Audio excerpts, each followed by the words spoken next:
More than 2,000 police officers from around the country were sworn in as deputy U.S. Marshals yesterday right here in Washington. And they'll be patrolling today alongside the D.C. Police Force, Secret Service, FBI, and other agencies.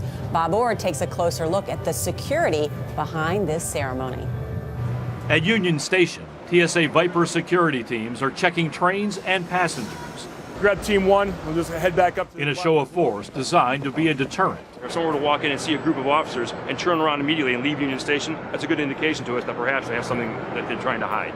Not all security is so obvious. These two men with backpacks are undercover behavioral detection officers, working in tandem with uniformed patrols at rail stations and airports. Along D.C.'s waterfront, Coast Guard fast boats are increasing surveillance runs. The cutter Cochito is a floating command center. For 48 hours surrounding the inaugural time frame, these waters around Washington will be closed, as more than 20 Coast Guard and police boats conduct patrols of 22 miles of shoreline. And at the edges of the restricted zone, the Coast Guard is watching for any suspect boaters. If they're in key specific areas or near critical infrastructure, if they're lingering there longer than normal, maybe if they're taking photographs from a certain angle. A large swath of downtown Washington, from the Capitol to the White House, is cordoned off, accessible only through metal detectors at checkpoints.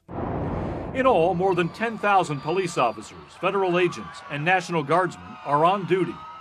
The Secret Service is coordinating the effort from this ops center, where analysts are monitoring surveillance cameras and real-time threat streams.